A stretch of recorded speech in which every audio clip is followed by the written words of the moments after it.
আমি ফেডারেশনে যোগ দিছি যে এখানে অনেক নিয়মকানুন বুঝতে পারবো, আইন যা আছে তা জানতে পারবো, বুঝছেন। এটার জন্য মানে আমরা এটার ভিতরে যোগ দিছি।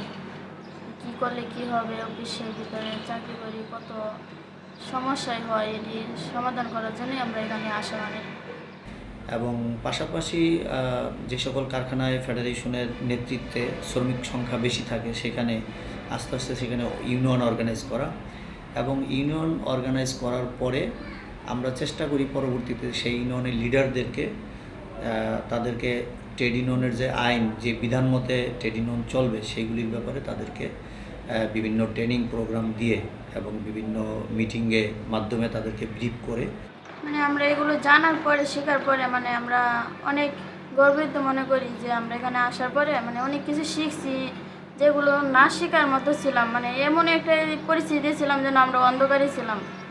তাই এই অন্ধকার থেকে মনে করেন যে এখানে আসার পরে মনে করে আমরা যে আলোর পথ খুঁজে পাইছি, ঠিক আছে। তাই আমরা অনেক কিছু জানতে পারছি, এমনকি জানার পরে মনে করি যে এখন যেগুলো সব হয়েছে, এখন মনে করেন আরও যেগুলো হবে সেগুলো মানে ইনশাল্লাহ দোয়া করি যে আমরা মানে করতে পারবো, সফল হইব, যেগুলো সমস্যা আছে।